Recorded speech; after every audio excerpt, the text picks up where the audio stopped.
Buenos días, Pastora Julia, compañeros. Hoy venimos a presentarles la exposición del grupo número 8, conformado por Johnny Ortuz, Rosalba Guerrero y Diana Carrillo, en la cual les vamos a exponer las sectas actuales. Para comenzar, vamos a hablar acerca del espiritismo. De todas las formas de religión, el espiritismo es la más antigua y la más condenada por Dios. Podemos ver que las religiones de Egipto, Asiria y Babilonia incluían el ocultismo en sus ceremonias. Los cananeos y los fenicios utilizaban la hechicería. Los griegos manejaban el oráculo y la adivinación. En la Edad Media podemos encontrar gran número de adivinos, hechiceros, brujas, endemoniados, por lo cual la respuesta de la Iglesia Católica fue perseguirlos, quemarlos en hogueras con el nombre de la Inquisición. Y se ha extendido a través del tiempo en religiones de la China, el Tíbet, la India e incluso en pueblos indígenas del Nuevo Mundo. El espiritismo es una secta actual que lo que busca es comunicarse con el mundo invisible de los espíritus, incluso con los difuntos, y conseguir la orientación y ayuda de estos. ¿A través de quién? De los medios. Entonces tenemos un mundo espiritual, tenemos el mundo físico y el medio por el cual se comunican los medios. Tenemos tres formas claras de espiritismo. El espiritismo común, que es el que abarca la adivinación del futuro por medio de la quiromancia, la cartomancia, la hidromancia y la astrología. Entonces están las lecturas de la línea de la mano, de la taza del chocolate, del café, el tarot, las cartas, que son las que les muestran el futuro por venir. También tenemos la segunda forma de espiritismo, que es el bajo espiritismo, donde se utiliza la magia negra y la magia blanca. Es el inculto o paganismo sin disfraz, donde encontramos el vudú, y es mayormente aceptado en la cultura africana, pero practicada en América por Brasil y Haití, donde ellos hacen el culto a espíritus buenos y espíritus malos. Los espíritus buenos para atraerlos y seguir su consejo y su guía, y los espíritus malos para mantenerlos alejados. Y por último tenemos la forma de espiritismo científico, que pretende explicar los fenómenos como algo racional. Esas son las formas de espiritismo. En las doctrinas vemos que ellos tienen el manual de espiritista, también tienen el evangelio del espiritista, escritos por ellos mismos.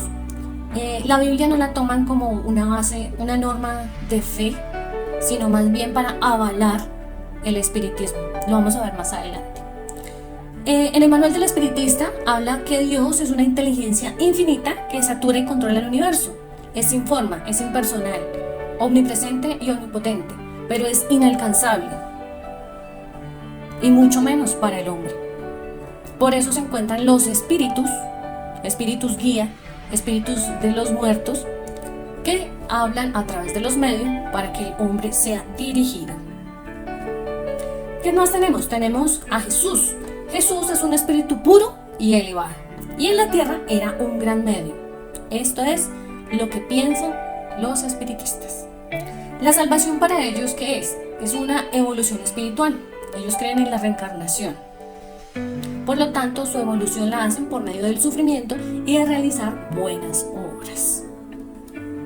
Las prácticas que ellos realizan, como veíamos anteriormente, ellos utilizan la adivinación y la pronosticación, que la hacen por medio de la quiromancia, la cartomancia y lo que veíamos anteriormente. La necromancia, otra de sus prácticas, que es la comunicación con los muertos. La hechicería, donde vemos la magia blanca y la magia negra. La magia blanca para traer beneficios a quien lo solicita, y la magia negra para hacer daño a otras personas. Y la última práctica que vemos del espiritismo es la ventriloquía, en la que se destacan tres formas. La ventriloquía puede ser que el medium se comunica con el espíritu le dice lo que debe decir y el medium lo comunica. La siguiente forma es cuando el medium permite que el espíritu hable por medio de su boca. Y la tercera es cuando hay una posesión total del espíritu, del medium, donde actúa y habla y se comporta como el Espíritu. Pero la Biblia, ¿qué nos habla acerca de esto? Podemos mirar en Deuteronomio, capítulo 18, versículo 10 y 12, donde la Biblia enseña referente al espiritismo. Y dice la palabra: no se ha hallado en ti quien haga pasar a su hijo o su hija por el fuego, ni quien practique adivinación, ni agorero, ni sortílego, ni hechicero, ni encantador, ni adivino, ni mago, ni quien consulte a los muertos, pues es abominación para Jehová cualquiera que hace estas cosas. Y por esta abominación Jehová tu Dios echa estas naciones de delante de ti. Como decía anteriormente, los espiritistas se apoyan en la Biblia para demostrar que el espiritismo se puede realizar, y lo citan en el relato del rey Saúl y la pitonisa de Endor. Pero la Biblia también nos dice en 1 Crónicas 10:13: así murió Saúl por su rebelión con que prevaricó contra Jehová, contra la palabra de Jehová, la cual no guardó, y porque consultó a una adivina. Ahí está la evidencia de que la palabra está contra el espiritismo. Sin embargo, ellos mismos, los espiritistas, han querido aprobar su práctica, y podemos encontrar al mago Harry Houdini, que dejó un escrito para comprobar que él se iba a comunicar después de muerto con un medium y le iba a decir lo que había dejado escrito. Ninguno de los medium ha podido aceptar lo que dejó el mago escrito en secreto. Y la palabra en Lucas 16:19 nos indica que los difuntos no pueden comunicarse con los vivos. Están en el Hades, en la habitación o cárcel de los muertos. Pero, según Filipenses 1:23, dice que ahora los creyentes al morir van directamente al cielo para estar con Cristo. En Apocalipsis 14:16 dice que los muertos descansan de sus trabajos y allí esperan el día de la resurrección. Esto podemos hablar acerca del espiritismo. Ahora vamos a ver la nueva era. La nueva era no es considerada una religión, sino un movimiento de personas que creen que el mundo ha llegado a la era de Acuario, la cual se caracteriza por la paz universal e iluminación de las masas. Esta ideología no solamente abarca el segmento religioso, también abarca lo político, lo social, lo económico, donde se quiere llevar a un gobierno total, a una unidad, a hablar en un mismo lenguaje, a llegar a una misma religión. Pero vamos a ver en materia cuál es su definición, y vemos que Elliot Miller, un ex participante del movimiento, dice que es una enorme y poco estructurada red de organizaciones e individuos unidos por valores comunes, basados en el misticismo y el monismo, de una visión global de que todo es uno, y una visión común de que la venida de la nueva era traerá paz e iluminación masiva en la era de Acuario. Ellos están muy ligados a las filosofías de Oriente, en las que están guiados por los astros, por la astrología, y apelan a que la era en que nació el Señor Jesús era la era de Aries, que es el carnero, que es el cordero, el sacrificio. Después, la era de los discípulos fue la era de Piscis, y ahí fue donde fue la predicación de la palabra. Ellos buscan cómo que todas las ideas y todas las convicciones y creencias confluyan en un todo. Y que ahora, en la era en la que estamos, en la era de Acuario, que es el agua, viene la limpieza, viene la organización y la unificación de todo en uno. ¿Qué creencias tienen la nueva era? La nueva era considera que Dios es un ser con muchas caras. Ya dijimos que quieren unificar todas las religiones, entonces tienen muchas caras. Por lo tanto, es una conciencia, una vida y una energía universal. También lo ven como algo distante, pero que está en todo. Todo es Dios y Dios es todo. Entonces también lo ven como panteísmo. Otra creencia es la conciencia planetaria. Ellos están muy enfocados al medio ambiente, a que somos un ecosistema integrado y que ese ecosistema es el auténtico ser viviente, en el que todas las partes se confluyen en uno solo, y que somos el planeta es un organismo consciente. La globalización, los medios de comunicación, la rapidez de las comunicaciones, del transporte, ha hecho que hoy tengamos la idea de que el mundo es una aldea global. También tenemos la creencia del nacimiento psíquico. Ellos abogan por la vivificación de una conciencia espiritual que los dota de un poder, el poder psíquico. Por lo tanto, se habla de meditación trascendental, de desdoblamiento, de conocimiento del yo, del yoga y de otras creencias afines a estas. La canalización. Parecido en el espiritismo, están los medios, aquí tenemos la canalización. Pero ¿con quién se tiene contacto en la nueva era? Se tiene contacto con los gnomos, con los duendes, con las hadas, con espíritus de la naturaleza, como veíamos en el animismo, con espíritus de plantas, de árboles. Con ellos se tiene comunicación. La madre tierra es un concepto que se trae del hinduismo, de la diosa Gaia, en la cual todo el globo terráqueo, la tierra, es una diosa a la cual hay que adorar, porque de ella se nace, se nutre, se vive y se devuelve a ella. La conciencia es la única realidad. La conciencia es la que nos lleva a dar todas las explicaciones a todos los fenómenos, a los psíquicos y a los físicos, y es la última realidad. El holismo. Dios existe en una interdependencia total. Esto quiere decir que la relación existe entre las partes y que es más importante que las partes mismas. Y la última creencia que vemos es que ellos creen en los extraterrestres y en los otros mundos, en un mismo plano, pero que los extraterrestres buscan comunicarse con nosotros para advertirnos de que no sigamos haciendo daño al planeta y de que debemos cuidar lo que tenemos para que no vivamos algunos desastres que ellos ya han vivido. Teológicamente, ya vimos que la nueva era abarca muchos aspectos a nivel sociológico, económico, social. Entonces, en la parte teológica, ¿en qué se basa la nueva era?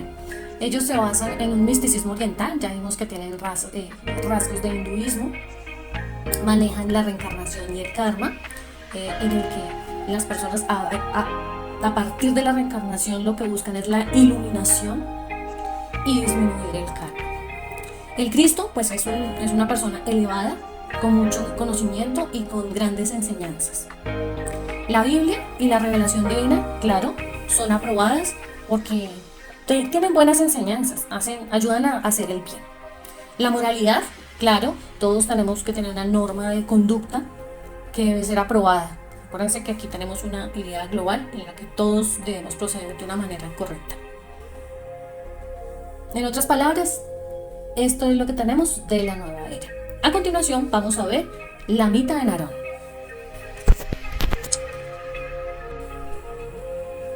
Congregación Mita. Origen, historia, doctrina, sectas próximas.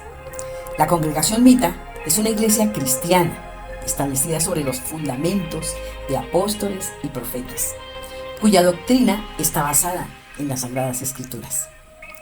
Origen. Su fundadora, Juanita García Peraza, nació el 24 de junio de 1897 y murió en 1970. Nació en Puerto Rico. Nació en una familia acomodada, católica. Cuando tenía 42 años, padeció de una úlcera gástrica crónica. Estuvo en muchos tratamientos y nada le dio resultado. Un buen día la visitó un feligrés pentecostal y oró por su salud. Y ella le dijo que si se sanaba, sería seguidora del Señor. Se recuperó gracias a una intervención divina. Historia. Consideró que tenía las revelaciones proféticas y que el Espíritu Santo se había encarnado en ella y oraba a través de ella. Fundación. En el año 1940 fundó la congregación Mita. ¿Qué es Mita? Mita, espíritu de vida. Juanita se autodenominó que ella era Mita. En 1946 fue expulsada por las críticas de la Iglesia de Dios Pentecostal. En 1948, la congregación Mita se estableció en Nueva York. Teófilo Vargas Ceín Aarón nació el 23 de octubre de 1921. La hermana Juanita, utilizada por el Espíritu Santo de Dios, lo ungió con aceite para ministro del reino. El Espíritu de Dios le cambió su nombre por Aarón. Muy joven empezó a ejercer su ministerio. Cuando la hermana Juanita murió en el año 1970, asumió la dirección del pueblo de Mita. Doctrina: difundir un triple mensaje: amor, libertad y unidad en campos y pueblos de Puerto Rico. Ha sido destacada por predicadores, diáconos, los guardias voluntarios y una soberana banda de violines, con los cuales atrae a los feligreses. Se cree que en este momento hay 40,000 seguidores en 300 congregaciones y 12 países, y entre ellos Colombia. Sectas próximas: Iglesia Bautista de Aguadilla, la teología del dominio, la voz del tercer ángel, la voz de la piedra angular y creciendo en gracia. Ahora vemos la secta de William Soto Santiago: origen, historia, doctrina y sectas próximas. Origen: Guillermo Soto Santiago nació el 14 de junio de 1940 en Puerto Rico. Activista por la paz, humanista, teólogo y profesor investigador. Doctor en Filosofía y Teología de la Universidad Internacional de Cambridge. Fundador de la Iglesia Internacional y la Iglesia La Voz de la Piedra Angular. Historia de Guillermo Soto Santiago. Se identificó con William Branham del movimiento pentecostal. William Marion Branham nació en el año 1909 y murió en 1985. Nació en Estados Unidos, quien fundó en 1933 una secta conocida popularmente como branhanismo. Se autoproclamó como el profeta de los últimos tiempos. Por lo tanto, Guillermo Soto Santiago tomó su legado y además su nombre. Y ahora se llama William Soto Santiago. Doctrina principal: la Biblia, las enseñanzas y revelaciones de William Branham y sus propias revelaciones. Se autodenominó el ángel del Señor, revelador del futuro inmediato de la humanidad, conocedor del camino que lleva a la gloria eterna. Dice que la paz no es una utopía, que es un derecho de toda la humanidad, en la nación y entre naciones, y trabaja en favor de la familia humana. Sectas próximas: Iglesia Bautista de Aguadilla, la teología del dominio, la voz del tercer ángel, congregación Mita y creciendo en gracia. Adventismo del séptimo día. Esta es una iglesia cristiana que da importancia al próximo retorno o advenimiento personal de Cristo a la tierra y exige una obligación permanente de observar el séptimo día de la semana como el día de reposo. Y vamos a entrarnos para estudiar el adventismo, donde vamos a encontrar el origen, la historia, el por qué estudiarlo, la doctrina y los creyentes. Avancemos. En 1830, Guillermo Miller, pastor bautista, anuncia que había descubierto la fecha exacta del retorno de Cristo a la tierra, la cual fue el 21 de marzo de 1843. Ese día se causó una tremenda agitación. Muchos regalaron sus propiedades, otros dejaron sus cosechas que se pudrieran en los campos, y otros se sentaron a esperar el momento en que Cristo aparecería. Pero nunca pasó absolutamente nada. Ese día se llamó la Gran Desilusión. Y Miller anuncia que había cometido un error en sus cálculos y que el regreso de Cristo sería el 22 de octubre de 1844, es decir, un día después. Después de que no pasara absolutamente nada, Irán Edson, un seguidor de Miller, lo que hace es que tiene una revelación y dice que Cristo había entrado el día anterior en el santuario celestial. Es decir, que entra en un santuario celestial y no en el terrenal, como ellos estaban esperando, para hacer una obra purificadora en él. Posteriormente podemos ver en el origen mismo otra persona que aparece en escena, la cual es Helena Harmon de White. Ella es una niña de 9 años de edad, en la cual crece en este movimiento millerista y tiene más adelante, a los 9 años, un accidente donde queda desfigurada en su rostro. Esto le obliga a dejar permanentemente sus estudios en la escuela y posteriormente empieza una vida de enfermedad. Más adelante, sus padres, que eran metodistas devotos y que seguían a Guillermo Miller, ellos son expulsados junto con la niña de la iglesia donde estaban. A los 17 años de Helena Harmon, ella comienza a tener unas visiones que confirman las doctrinas controversiales y raras del adventismo. Posteriormente, Helena Harmon dice que ella nunca pretendía ser una líder de la iglesia, era solamente una voz, es decir, un mensajero que llevaba la comunicación de Dios a su pueblo. Más adelante, en 1860, adopta el nombre de Adventistas del Séptimo Día y en 1863 se organiza oficialmente este movimiento. Posteriormente, Helena Harmon se casa con un anciano de la iglesia, James White, en 1846. Aunque tenía solamente 3 años de estudio, ella escribe bastantes libros y bastantes artículos. Podemos ver que estas personas generan 3 grandes grupos del movimiento millerista. El primer grupo es dirigido por Irán Edson, el cual genera la doctrina del juicio investigador. Más adelante vemos el segundo grupo encabezado por José Bates, que promulgaba la observancia del séptimo día como el día de reposo. Y el tercer grupo es inspirado por Helena Harmon de White, la cual hace hincapié en el espíritu de profecía, o sea, el testimonio de Jesús.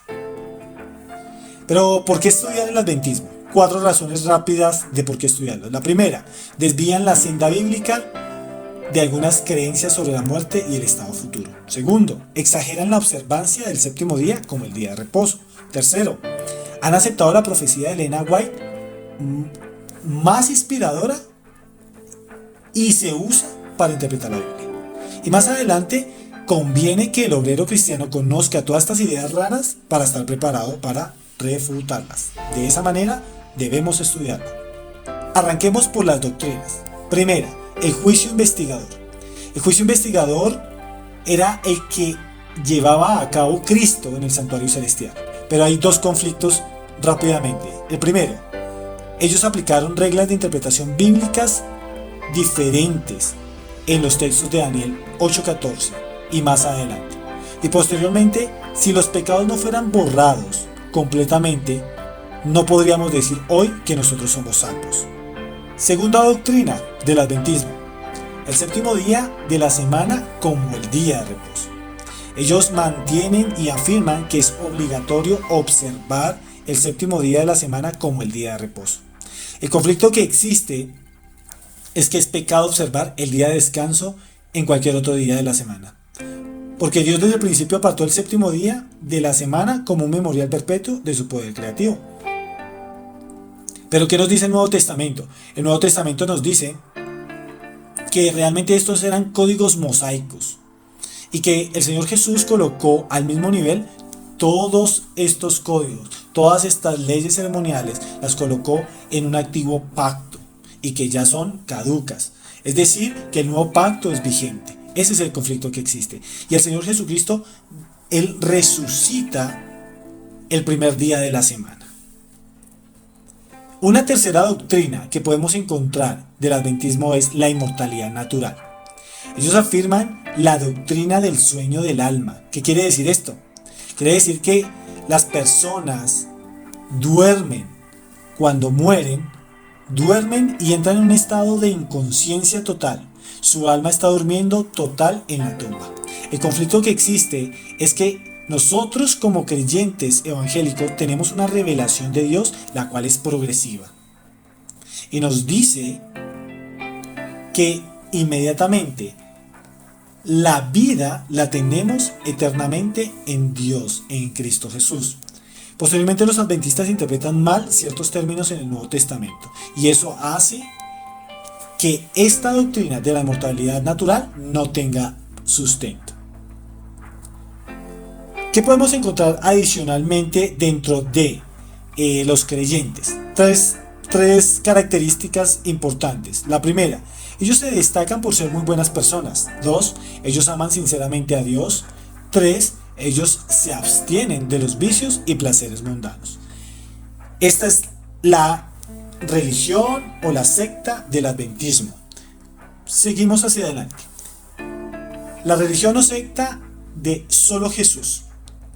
Solo Jesús es una iglesia cristiana y son aquellos que no aceptan la doctrina tradicional de la Trinidad como nosotros la aceptamos. Ellos bautizan en el agua, pero solo en el nombre de Jesús. Y vamos a encontrar 4 aspectos importantes: el origen, la doctrina, las denominaciones y los conflictos doctrinales. Empecemos.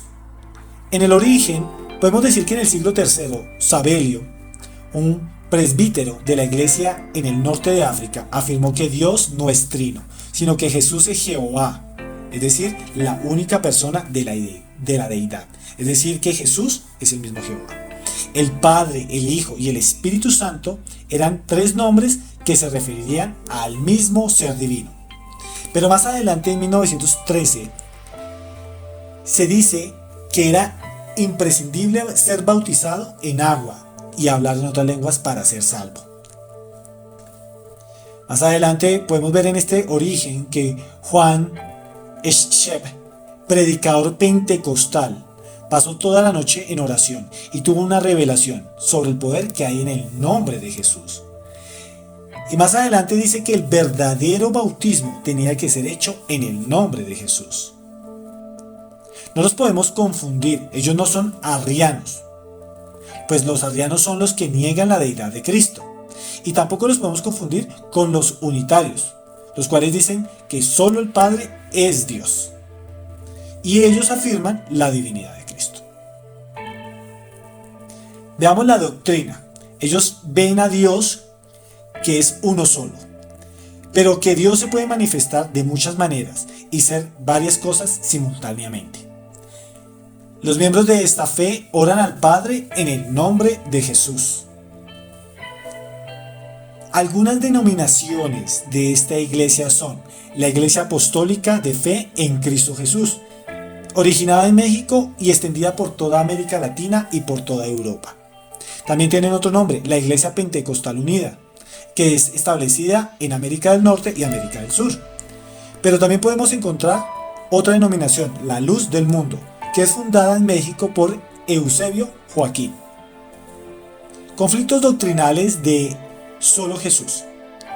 El primero, el negar la Trinidad. Haría incomprensible y contradictorios muchos pasajes del Nuevo Testamento, pues el Señor Jesús nunca afirmó ser el Padre. Él fue enviado por el Padre, Él se sometió por el Padre, Él hizo las obras del Padre y rogó al Padre. Finalmente volvió al Padre. y está hoy día a la diestra del Padre. Pero nunca, jamás confundió su identidad con el Padre. Una segunda conflicto doctrinal es que Jesús mismo señaló la Trinidad en la forma bautismal. En el texto del Evangelio de Mateo podemos encontrar en 28:19 donde dice: bautícese cada uno de vosotros en el nombre de Jesucristo. Se refiere a una profesión de fe, es decir, que nosotros debemos de, en fe, profesar nuestra fe en Jesucristo, de tal manera que será el bautismo. Un tercer conflicto podemos encontrar en la veracidad escrita, es decir, que hay documentos muy antiguos que atestiguan que la iglesia de los primeros 2 siglos empleaba la forma trinitaria cuando se bautizaba a los creyentes. Un cuarto conflicto es que la salvación es solo por fe. Ninguna parte de la Biblia nos enseña que es necesario hablar en otras lenguas para ser salvo. Un quinto conflicto es la falibilidad de la profecía. Debemos de recordar que toda revelación dada a los creyentes son falibles, es decir, que pueden fallar. Una vez terminado esta religión o secta, podemos exponer la masonería. Y dentro de la masonería podemos distinguir el significado o definición que está dentro de sus parámetros u organización, la cual nos infiere a: es un sistema sacramental como todo sacramento, que tiene aspectos externos e internos, que son visibles y que consisten en ceremonias, doctrinas y símbolos.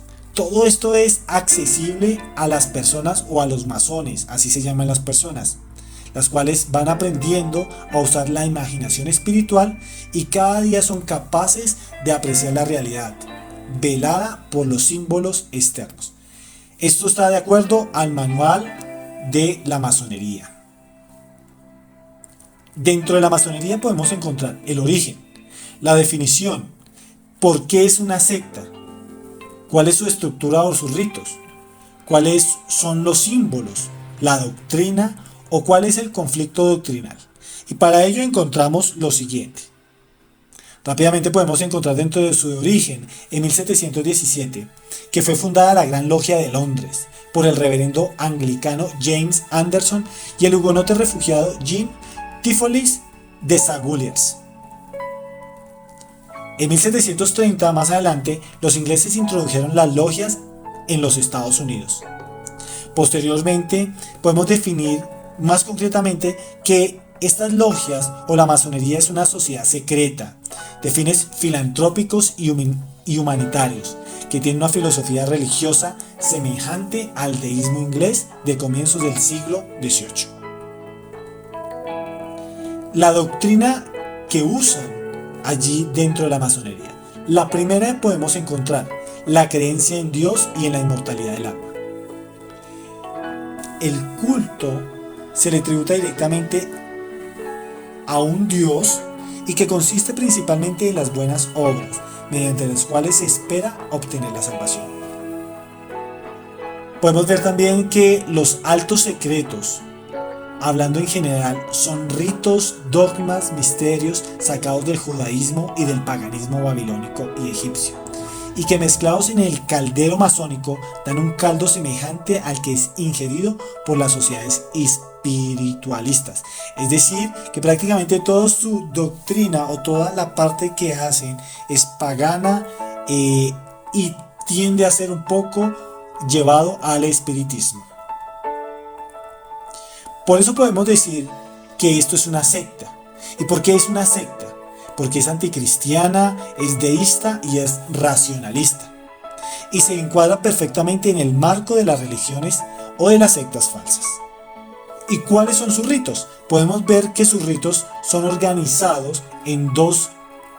El primero, el rito escocés, que tiene 33 grados o 33 niveles, en el cual la persona del movimiento va creciendo o ascendiendo en ellos. Y el rito de York tiene 10 grados, que simultánea pasa igual.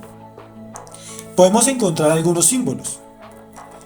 Y dentro de esos símbolos podemos señalar instrumentos del albañil y del arquitecto, que están en el Antiguo Testamento. Podemos encontrar el delta, podemos encontrar el triángulo en el centro, Podemos encontrar un ojo que todo lo ve. Podemos encontrar allí el sol, la luna, podemos encontrar las estrellas, podemos encontrar la escuadra, la plomada, bueno, indistintos elementos que reflejan lo que es la masonería. La doctrina. Dentro de la doctrina podemos encontrar el culto. ¿Cómo hacen el culto? Pues el segundo código masónico dice que el verdadero culto a Dios consiste en las buenas obras. Más adelante, las oraciones. Las oraciones no las hacen en el nombre de Jesús, como lo enseña la Biblia, ni tampoco lo mencionan a Él. Hacen otro tipo de oraciones y las hacen oraciones a diferentes cosas, formas o personas. El conflicto doctrinal que encontramos son los siguientes. El primero, ellos enseñan que las buenas obras pueden llevar al individuo a alcanzar un patrón tan elevado de inmoralidad, pureza y justicia que al morir ingresan en la logia celestial. Sí, es decir, ellos creen que hay una logia celestial y que al morir llegan allá. Segundo conflicto, exige que se jure guardar secreto, es decir, ellos no pueden contar absolutamente nada de lo que acontece en sus cultos o en sus reuniones. Tercer conflicto masónico. Tercer conflicto doctrinal. El secreto masónico se opone al plan divino. Es decir, que todo el plan divino que tiene Dios para la humanidad va contrario al secreto masónico. Recuerde que es por obras que ellos creen en la salvación. Cuarto, la masonería llama a Dios el gran arquitecto del universo. Quinto conflicto doctrinal.